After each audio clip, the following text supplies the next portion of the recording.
welcome back to Mzansi Affairs, ladies and gentlemen. You are still with me, Moeketsi, together with my co-host, Mrs. Nosi and Mr. Jabulani, right here, discussing our main headline, which deciding on which party to vote for. So right now at home, guys, please comment down below and tell us that which are the steps and processes that you use to decide which party to vote for. So please join our conversation and follow us on our social media platforms, which is Share Online on YouTube, Share Online on Facebook, Share Online also on Instagram and TikTok. If you're on TikTok, please like the live, share the live, and tell the people out there that we are setting the stage for tomorrow's election as people and parties are getting ready for the big day. People are getting ready for the big day. So please, guys, join our conversation right here on the studio. Before the break, we were still going through,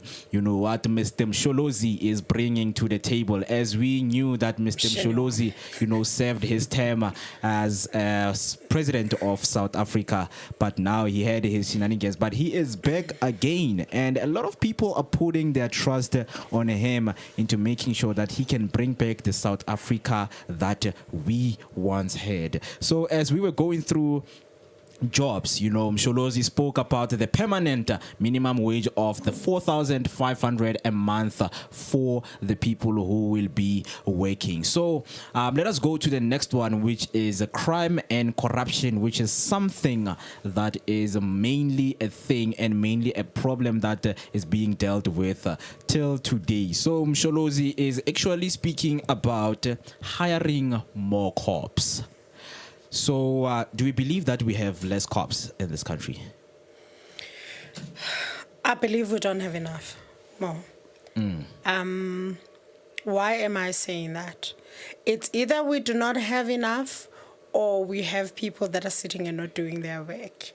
Why am I saying that? You will find that if there's a situation that needs cops immediately, you call on them, you'll be told, it's either you'll be told they will come and they're not going to come until it's way too late, or you'll be told there's not enough vans that could go around and come to your situation. So much so that people have died in waiting. So it's either we do not have enough, which I believe we do not have enough, or we have people that are not doing their jobs. Mr. Jabu? I will say that I think it's a lack of resources, we might have enough cops and people that are dedicated to do something about what's happening around our people. But if you don't have that van to rush to the scene, it's another thing. And the fear of their life, the laws around the policing, if they're not protecting you enough, you won't have that energy or that thing that will say that run to the scene, because you will find that the laws and everything is gonna be against you. Those things of shoot to kill. Do you remember when they come in and the beret, So it's all about equipping our policing and our people and giving them power and make sure that they feel that they deserve to protect our people. So they need to look around the policies as well and make sure that they have enough equipment to protect our people, and so that you have that thing when you go to work and when you go to see and feel that you will be protected and you can stand for people. That's what I think it's supposed to happen when it comes to policy. And can I also add a point more? Please. You will find that they send 3 policemen on a situation that is really, really hectic. If somebody tells you there is a street that is selling drugs, those people will not be without guns. And then you sending out 2 cops. This is why I'm saying maybe there is a shortage, because you should send an army.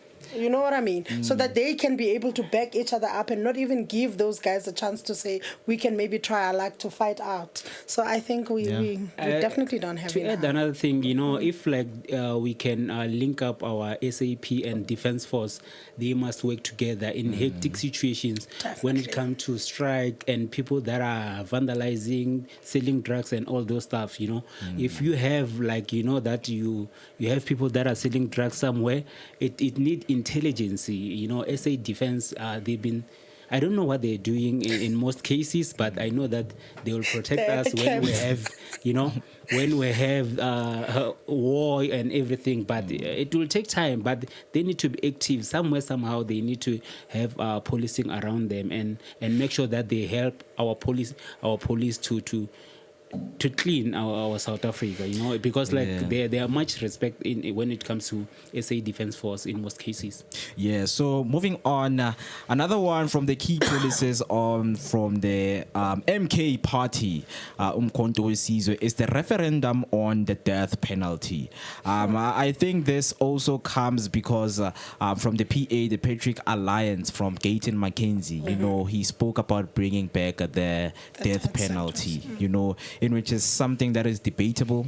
People are against it, but others are like, what, man, Gayton, you really, talking about something, because we know that referendum is a direct popular vote, on a proposed law. So this one, Umkhonto weSizwe is willing, to, kind of have a vote, on what is really going to happen on this death penalty thing. So resources on forensic laboratories. So I believe this one has to do, with those deep crime, into giving, providing more resources for the forensic people, to solve more cases, because it's like a lot of problems, they go unsolved, because lack of resources in the laboratories. So Babu Msholozi is actually promising that he will, provide more resources for the people so that more cases can be dealt with and done with. Another one is to accelerate prosecution of apartheid's outstanding truth reconciliation committee cases. I see you getting interested on this one. Well, it's one of the things that stood up for me in their manifesto. I do not know why these cases have been pushed back. I do not know why they think they are not of interest to the people, really. If you are going to fix a country, if you're ever going to work together in anything, you need to reconcile. So there are a lot of things that were left unsaid, which still create enmity to this day. Indeed. So they come again. Another key policy is to give a lot of moolah. I mean, that's how they wrote it, guys. You would think I am actually making this up, but that is what is reason. That's another thing I love. Give a lot of moolah to the military veterans. I'm for that. We saw that in past months, in past years, military veterans have been going in and out of the offices of the Defense Force, asking for their pensions. A lot of them are not getting their pensions. A lot of them have been told stories that, hey, you need to reapply. They're applying, they're telling them that the system sometimes, your file is down there, so you need to reapply. They're giving them a lot of excuses. And these people, we know that they have served in wars, they have served in apartheid, so it's like these kind of people, you need to give them money, because imagine you are in a situation whereby somebody is from war and you know that they need proper care. I mean, if you don't give them money, what's the worst that they can do? This person is from war, man. This one hits home to me. It hits home. My husband is a military veteran, actually. So it hits home because if I can tell my story briefly, we started applying when we just had our second born, who is now 12. To this day, he has not been paid a cent. And when these guys said, we are going to give them more money, only then he received his first letter that acknowledged that he's on the database. Tell me about that one. If it is not the other guys scared of the other guys really giving people what they really needed. Because we've never even so much as gotten a letter that says we've received all your documentation up until these guys spoke about military veterans. You know what I mean? I think they have undermined these people, and they're supposed to give it best attention, Sholozi now is coming with something because he said he's going to give it to attention, They need to restructure their applications and to give these people attention. They really need their help, and it's frustrating going in and out to the office, applying for one thing for more than decades. It's not happening. So they need to give it attention. So Msholozi, I think he want to stand for veterans. So that's where he's gonna scoop the vote from veterans as well. Yeah, and I think the wife of the veterans, You can't decide for me. they're gonna support that. Exactly, man, because the veterans, man, we know that they have served. Yeah. So give what belongs to them. So an interesting one, which is from the MK, that a lot of people can be very, very interested in, which is energy. We know that when it comes to Umsholozi, we never go dark. There's no darkness when it comes to Umsholozi. So Umsholozi, it's saying on the key policies of the MK is that they want to reintroduce cap on privately produced energy. They want to review and repeal the Renewable Independent Power Producer Program and the unbundling of ESCOM. They want to reverse the transition from coal. They want to rebuild oil refining capacity. I mean, if this guy can come with complex, no mungati Msholozi, whether you are transitioning or what, I know that with you we would never go dark. So I don't know, how do you guys feel about this? Should we trust Umsholozi with what he's saying? Because we knew that there was no load shedding when he was, running as the president of South Africa. He's now coming back and saying, you know what, guys, we have new plans for energy. So is it something that we need to take as citizens, or Msholozi is fooling us? Not on the energy. Not on the energy. I don't believe that, because like you have already said, Mo, when he was in power, we never were out of electricity. This thing of load shedding and whatever started when he was not in power. We could sit and look at other things that he has said and maybe doubt them. But when it comes to energy, I believe he's a man with a plan in that area. I think more, it's one of those things, when we look at the manifestos, it's one party got something that they're good at. The other party, they've got something that they're good at. So it's something that is dividing votes and dividing people and make people have the anxiety that I was talking about, So with Msholozi, speaking from experience, I think that he did well, and we know that we can trust him on this one. And the things that he's going to come with, it's going to work, maybe, because he's been there, and then it was working. So it just need to be polished and put in place so that we can have a better energy part. We'll see about that, because I believe that there's a lot to actually go through when it comes to this party. So let us move on. I believe that we have stayed too much on our the parties that we know right now. Let us move to the Karoo, the man who is known to be fixing the Karoo, but now the citizens are complaining. They're saying Gayton McKenzie has not done what he has promised us. People at the Karoo have stood up and they came to the media and say, you know what, Gayton is a liar. But now with Gayton, they have drawn also from their manifesto, there are key policies of their parties on what they are promising the citizens of South Africa. So when we go to the Patriotic Alliance, we can see there jobs. We know all of those ones. The first one, jobs. They say end closed shops for unions and introduce performance-based increase systems. Mass deportation of people living in South Africa without documents, audits on all foreigners' papers. I mean, it's something that, Gayton has been on. Each and every time when Gayton goes for an interview, man. He's known for that He's known for that one, man. They must go.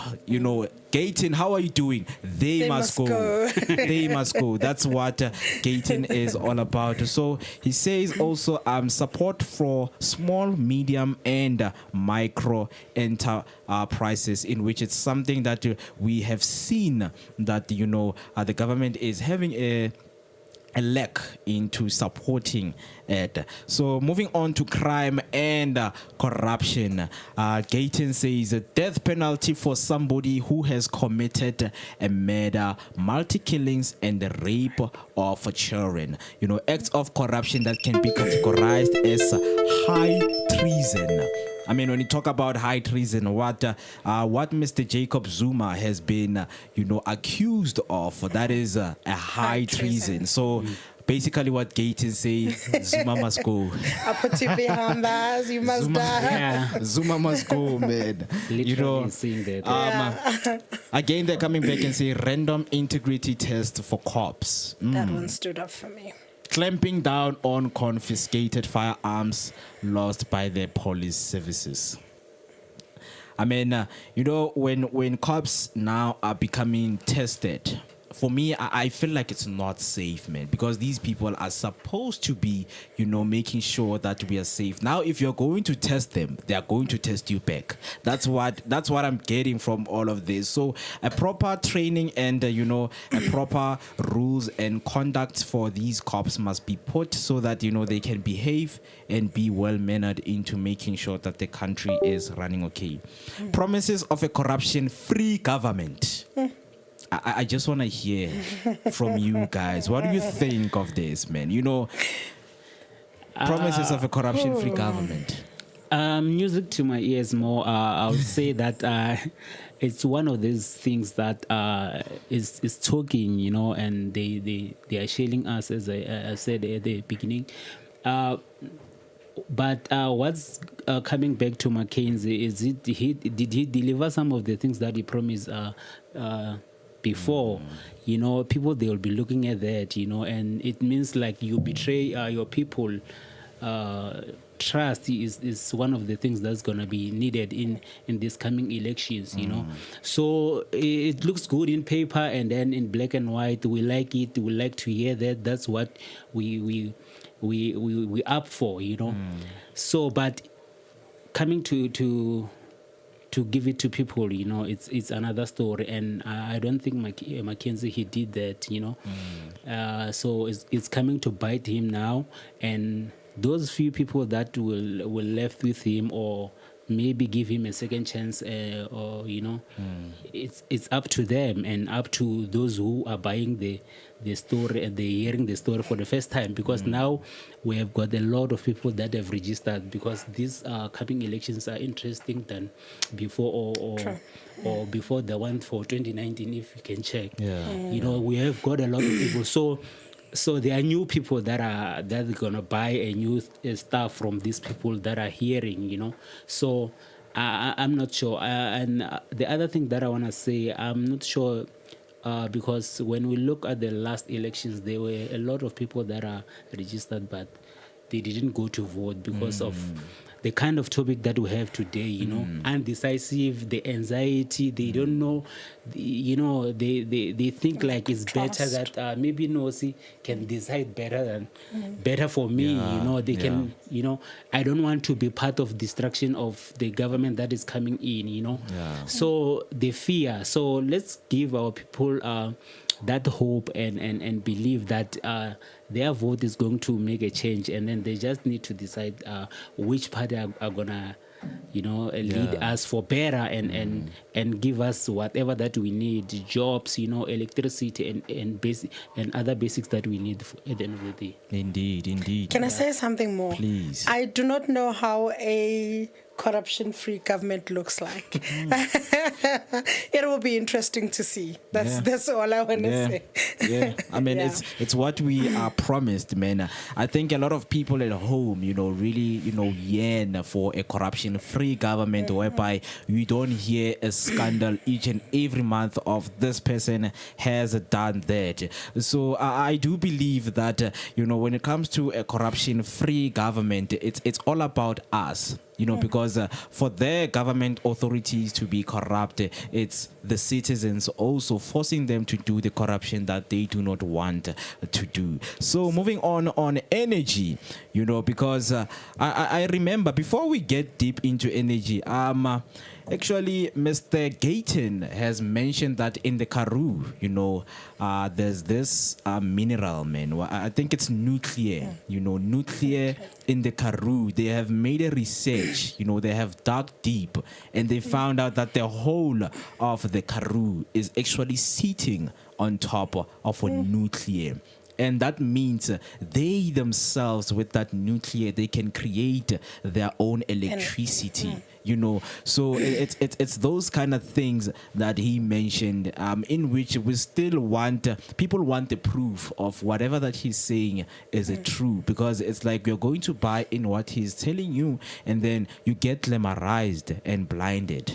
So when it comes to energy, the Patriotic Alliance comes and say a mixed model of generation with Eskom at the center. A just transition to new forms of energy generation.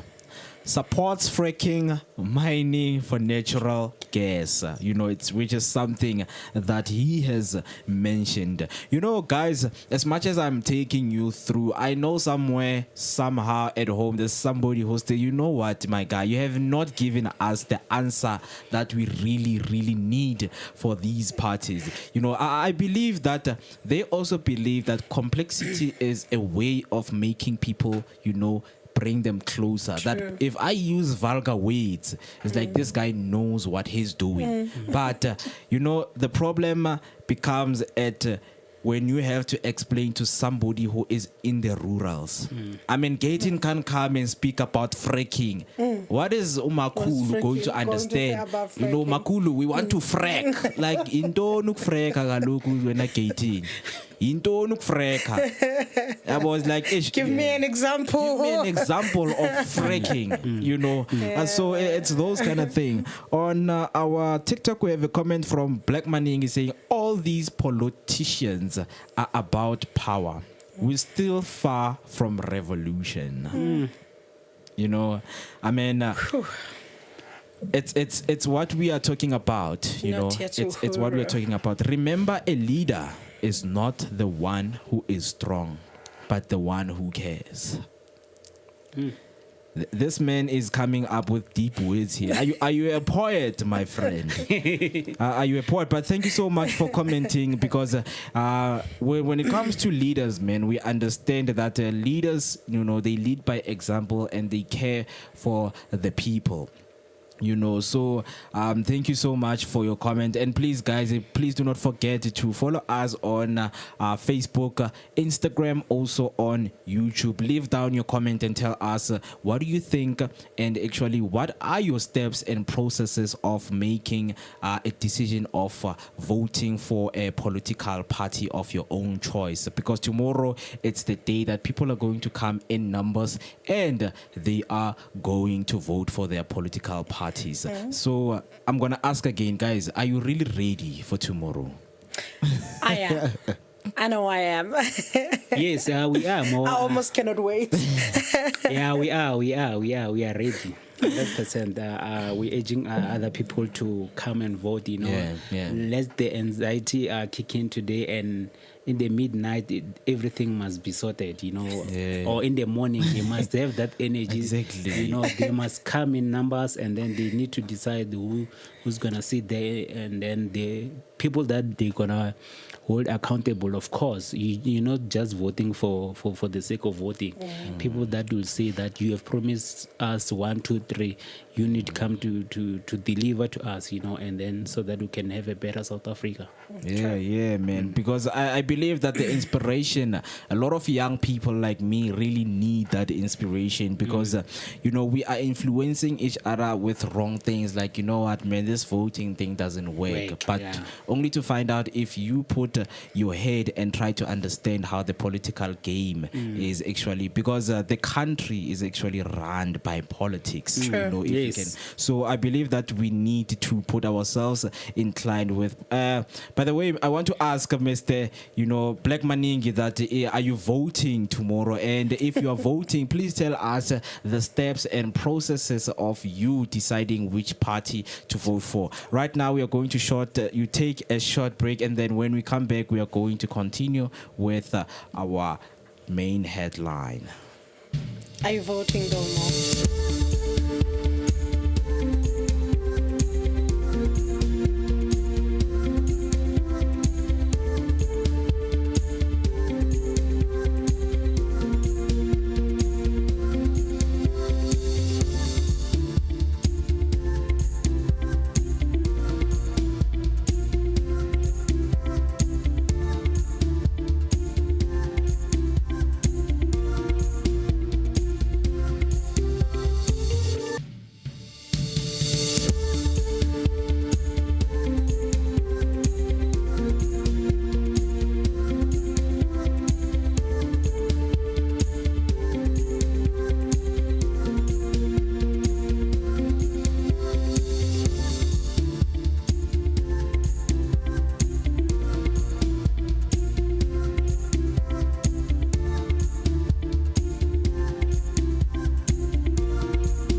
ukuthi yona for like angwazange ukuba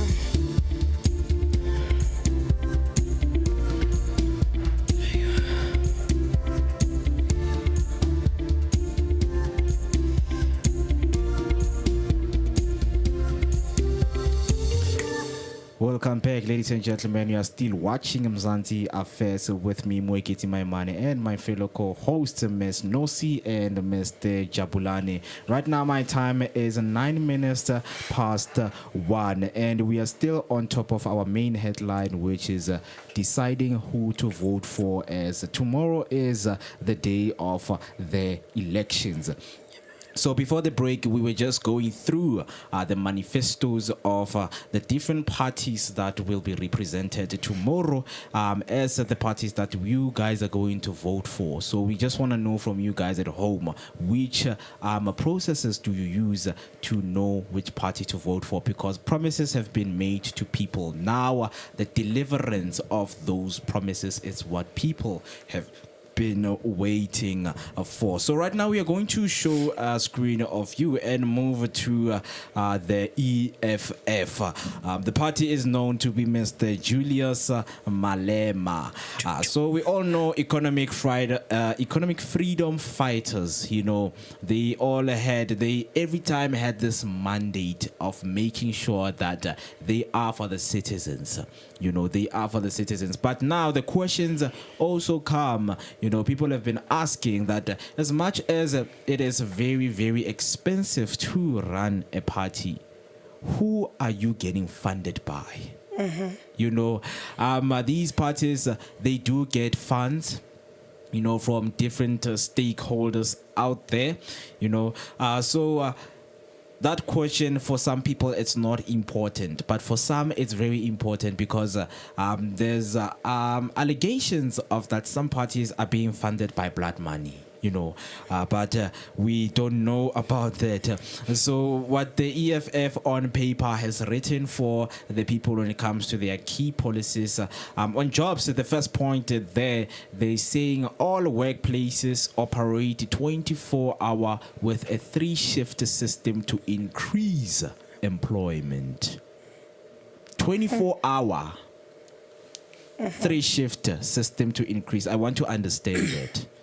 Do you guys understand what this is saying? Yeah, my understanding when I had was that places must not be closed, but then they must employ more people. So each person is going to work for 3 hours, and then, sorry.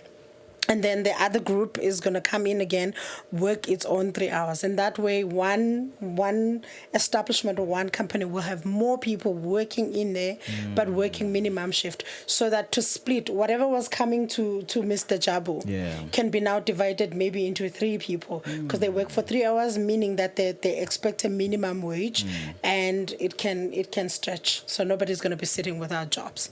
So there's basically no more 9 to 5. A shop starts, you know, they open at 9, they close at maybe 6 o'clock. So the shop must operate for 24 hours. But I think does it apply to each and every workplace? Or? That's what I was going to say. I was going to say it can't be for every workplace. I think they are speaking to what they've been talking about, that they're going to open industries, factories where people, I think it speaks to that if they then in power, they open those factories that produce things from South Africa, and then they do not close, they are split. And also more, I'm looking at this is done in America, for an example. People work minimum hours. As a result, they can work 3 jobs. If you work 3 hours in this company and you know that salary is not enough, you can then work for 3 more other hours, and then go work for Mr. Jabu 3 more other hours. At the end of the day, you have enough salary. I mean, hence, you know, it's something that we have all like heard of, you know, when people from America, when they tell their stories in the movies when you watch, like. Here you work from 9 to 5. So how is it possible to juggle 3 jobs? But now it actually makes sense that, you know, it's a 3-hour job, you know. So they coming and saying guaranteed jobs for graduates, or a 5,000 month stipend. Guys, do you hear what Juju is saying? So if you are a graduate, you are guaranteed that immediately when you graduate, you're going to get a job or a 5,000 month stipend. So if you don't have a job after you have graduated, you're going to be at home and earn And still get 5,000 rands. Not feasible for me. Guys. I think, he did break it down when I look at some of the interviews, you know. He tried to say that if you're a graduate, they will try to do a database of graduates, you know. They must have this kind of database that will say these are chefs, these are electrical engineers, these are what, you know, so that whenever people are looking to employ, you know, they run straight to the database and say these are people that we start with, because like as we look at it, people are frustrated. Some they are tired of applying, you know, because of there is no response. There is a lot of things that is happening around that. But if we have a database, it's basically simple that says that every company runs straight to the database and know our graduates and people that are qualified to be given those jobs, you know. So it simple says that they'll be out there and it will be simple and visible for everyone that want to employ people. So, and then coming to the hours, you know, those 3 hours of people dividing those 3 hours, it's something that will make people to be in a free mood and do different jobs, you know. You know, if you are hard work and you know that your hours are not enough, it means you will create your own space and maybe timetable to know in these 3 hours I work for this company, these 3 hours I work for this company. At the end of the day, it's gonna be a collective salary, you know. You will be able to live. So there are people that, you know, they don't sleep, they are stressing at the mid. Instead of stressing, keep yourself busy. Be in somewhere somehow and waking for that 3 hours. It's gonna be a lot of destructive for people, and then they will live better and not be in a depression side, you know, and run away from a lot of things. So I think EFF is coming with a lot of things because it's been run with the intellectuals. These people, they educated, they've got degree, and then they've got strategies, and they've set themselves out there to give people what they have. So it's all about people trusting them and give them chance if they are willing to see what's going to happen, you know. So it is the debate of every day that if we give EFF a chance, are they going to really deliver all these things that are promising? But music to my ears, they make sense each and every day when I listen to their interviews and everything. Can I also say something? Yeah. You see, I understand that the part about guaranteeing jobs for the graduates. I understand it because they say they're going to do away with the tender system, right? So they're going to run everything by themselves as the government if they come to govern, which then means if they then they're looking for chefs, they're then going to go to their database and be the ones that employ them. If they're looking for construction guys, they're going to go to the database and be the ones that employ engineers and so forth. But the part about if you're not then getting a job, you will get 5,000 per month. That one more still raises a question to the how for me. Okay, let me say something about that. Because like we always are aware about all that, ne? And we make sure we ask questions each and every day in social media and wherever they get interviews. They say there is a lot of money that is in the country that is coming in, you know. There are a lot of programs that are bringing money, including SARS and all that. So with them, they're gonna make sure that they combine all that together. And one thing they said like graduate and are not that much rather than people. When you say you give people 350, you understand? 350 it's a whole lot of us, you know. We are a lot, but if graduate, it's something that is gonna be numbered, you understand? And the other thing is something that is gonna encourage people to to be graduates, because you know that if you are graduates, there's something that you're gonna get, and that stipend, it's something that's gonna help you to look for a job, because when you're looking for a job, there are a lot of printings. You need a Wi-Fi, you need your food to be stomach to think, So there's a lot of things that can frustrate you. A little bit things that can frustrate you if like you don't have. Imagine if they say that come to interview and then you don't have money for transport. That's a frustration. You understand? True. And then how can you go and dig for jobs, apply when you don't have internet? That is a problem. So when you are hungry, you can't think straight. So that stipend can make a difference, but I'm not sure if they're gonna afford that 5,000, but government have ways.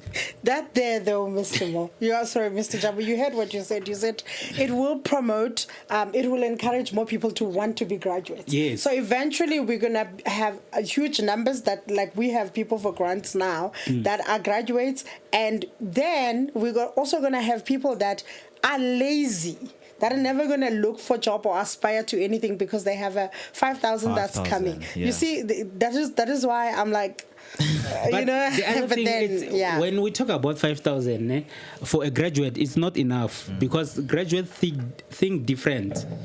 It's people that have dreams. You want to achieve more. You are driven. You have a goal, rather than like people that getting 350 and said like, when I get 350, I'll do 1, 2, 3, and it's enough. We're supposed to complain from 350. So 5,000 is for people that are thinking different. You understand? They have goals, they have dreams to live and everything. It's people that are driving. We're not talking about a simple guy from the street. You know what you're saying. It really makes sense. It really makes sense because in this this grant system, I believe they're going to apply it on this 5,000, and then they're going to track that what are you doing with the money? Yes. Because you can't just give away 5,000. 5,000. It's really a lot of money. So it's like there's as much as the database is spoken about, breaking it down as how the 5,000 is going to be given out. They're also going to use it as a tracking system. Yes, it's a tracking system. In that case, are you using it for the correct things, or are you just using it because you know what? Well, now you're just eating the benefits of being a graduate. How many companies are you applying? Applying for? Yes, we check you. You're in the database. We're able to. You understand? Maybe there will be some submission of some sort. Said like if you apply for maybe 3 or 4 companies a month, show us somewhere somehow. So if you have that internet, if you have that time, you won't mind to do that. I think everyone can do that. It's something that you can do to protect your stipend. At the end of the day, you understand? Because if you're not doing anything about it, they're gonna cut that stipend or anything. Exactly. Yes. If you are listening at home, guys, please, this is the longest that we have spent on one political party. I believe EFF has got something, and you need to look deeper into it. So, as much as we are still starting, we are not yet at the finish. So, moving again, Mr. Malema comes and say minimum national wage of 6,000 rand a month with different sectoral minimums. So we know that people have been complaining about the wages that they've been promised, that we are working more hours for less money. So there changes need to happen.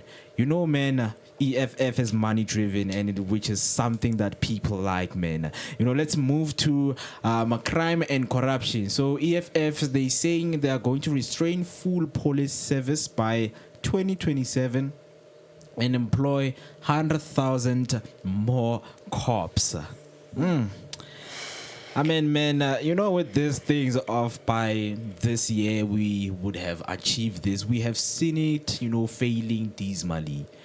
So it's like whenever you get the chance, please, do it. Do it. So another one, he says minimum sentence 25 years for a police who is found guilty of serious crime. I think this also comes because a lot of police,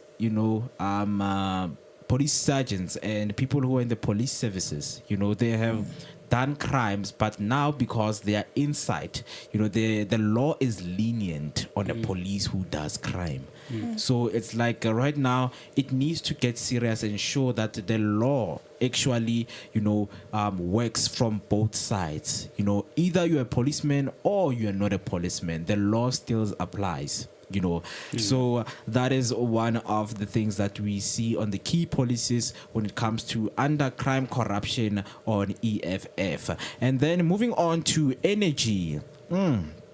Energy is very interesting what Mr. Malema is, has actually pointed out there. The first point says repair existing power station fleet. I mean, with power station, with load shedding, we have had, me doopy station, the station from there, that station needs what maintenance. I mean, like forever, all the money goes to maintenance, basically. All the money goes to maintenance, and they still argue that, when ANC got in power, they had the chances to repair and build a new power station, but they didn't do that. Now we are running with stations that, overly due. Like they are old. So maintenance, and if you can look, the population keeps on rising and rising. The people are becoming more, and the usage, the overload. So replacing right now, because I believe that's something that they could have mentioned, replacing, but now he knows that replacing it's a mission impossible. True. It wouldn't impossible. Take 2 years. It wouldn't take 2 years to replace all of the existing power station. So the second point is say stop decommissioning coal-fired power plants. This one also comes because there are countries who are actually coming to South Africa and taking coal and use it in their own countries. True. It's like now I am sanctioned by using the own mineral resource that helps my country to grow and become a better place. So it's something that he comes from, that if we decommission these coal-fired power plants, we are going to lose more. So it's something that we need to look for. As much as there's this, nuclear energy that's coming in place. It's like we can balance. Don't decommission all of them, but some of them keep them. As much as this green energy thing is now put into law that don't use so much coal because it causes so much pollution to the air. And the last one says they focus on clean coal, right? And nuclear energy with a steering role for Russia. Do you guys know Gazprom? No clue. Yeah, so Gazprom, it's a gas company that is based in Russia. Yeah. After when they started this Ukraine thing, yes, that's where Gazprom was pulled from a lot of countries. So like people are saying, okay, if you want, steering role for Russia, it's like now you're supporting what Russia is doing. So there's a big debate in terms of that. But, with full breakdown, we will actually give people what they need to know, what Mr. Malema has actually said. So because, ladies and gentlemen, there are a lot of parties to actually speak to, but now time is not on our side. Right now, in conclusion, we would really like to leave you with the question that, what are the processes and steps that you use if you want to decide which party you want to vote for? So my fellow panel, I mean, what was your highlight, in terms of this topic before, we go and prepare to make our big decisions for tomorrow? Okay. Can I say this more? It's so disappointing how all the people we've been trying to approach to interview from these parties are only responding now. Because I've just got a response now from somebody who's the head of the Youth League for MK. Yeah, please take us through that. They're ready to receive our call. But the thing is now, I don't know with our time. I suppose they were all busy, but they're ready to take our call now to hear from them. And I don't know if it's going to be fair for us to give an ear to one party when we have not actually gotten them collectively as we had intended to. So I don't know. We'll see about that one. My highlight, though. My highlight. By the way, let me just thank them, and I know they're listening because we've given them who we are. Thank you so much for allowing us to interview you. It may not all happen today, but we still know that we are in the voting season. As the counting is going to be done, you can still convince people about who you are. So we thank you for lending us an ear, for being willing to be interviewed by us. Thank you so much. My highlight. It's the innovation. It's the innovation. I see that most parties did their homework as to how they're going to do this. I just wish they would put it, like I said, in plain terms for a Gogo or Eastern Cape to understand what they're talking about. But they're innovative. They've gone past the stage of saying, we are going to make sure that there's no load shedding. They've given us the how. They're going to do that. Some, not all of them. And besides the innovation, it is the fact that too many parties have come into play. Now it gives people so much choice. You no longer faced with choosing between an apple and a banana only. We now have a variety, so we can go and then look into them again before we sleep or before we go tomorrow and cast that vote one by one. We really have a variety and see who resonates with us, who speaks to our hearts, who speaks to our problems. So those are the two things that stood up for me. Yeah, more thanks for the topic, and it was interesting. I really love to be here in the studio. I think all parties went all out more when I look at the campaigns. The stadiums were full. People. We had a headache a bit in social medias and behind the curtain about who to vote for.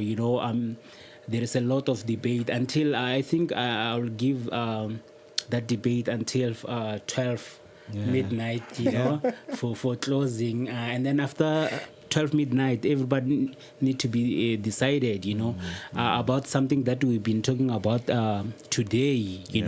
We might have changed someone's mind as well, or give someone a question. So it's all about that. It's politics, but. Voting for people that know that they're gonna come back and give everything that they promised to you, it's important as well.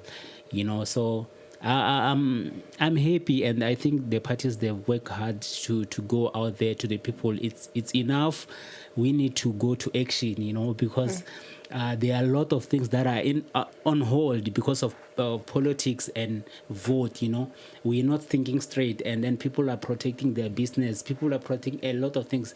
A lot of things is not moving because of elections, but we're happy that tomorrow is coming, and then we're gonna cast that vote, and then we'll move on with our life, and then we'll be waiting for company for parties to come to the boardrooms and to deliberate everything that they promised.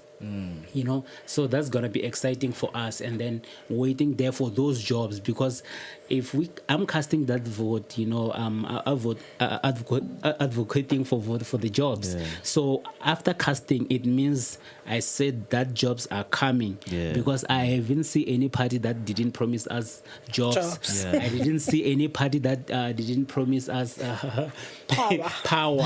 And then so we don't want to hear the stage of load shedding or anything of some sort, So we need people to do right decisions and go and vote for the party that's gonna deliver, and then we're happy about everything. Yeah, counting down on election day until tomorrow, ladies and gentlemen. I hope you are ready, and tonight you're going to sleep on the decision that you have made to make this country a better place, and a better place for all of the citizens, and you up until the future comes and then we become. So thank you so much for joining us and for being with us until the end. And we would like to say good luck to you guys at home with your votes that you are going to make tomorrow at the voting stations. And the voting stations, I heard that they're opening at 6 o'clock. Yes. 6 o'clock, the voting stations will be open, and you guys go there in numbers and make sure that you put your X in that ballot paper so that we can see and expect In more. all 3 ballot papers. Exactly, all 3 ballot papers, because I believe also the IEC should have come with the education True. of explaining to people that why there are 3 ballot boxes. And I tried to get somebody this morning from Yeah. them as well. The response again came late. I mean, we can understand that it's hectic. Yeah, it's hectic, true. and things are busy in terms of preparation, and they don't want anything to get messed around. True. And protecting everything that is happening and keeping it safe so that we can have a peaceful voting. My name is Moeketsi, and I was joined by Ms. Nosi and Mr. Jabulani. We hope to see you next week as we are going to give you the results of what went tomorrow. So please, guys, do not miss each and every Tuesday right here on Mzansi Affairs. Till we meet, I would like to say have a good day ahead, and also to you guys, have a good day ahead. Thank you so more. much. Go vote more. Yeah. Everybody must go to vote. Viewers, Yes. bye. Goodbye, Yeah, guys. Bye.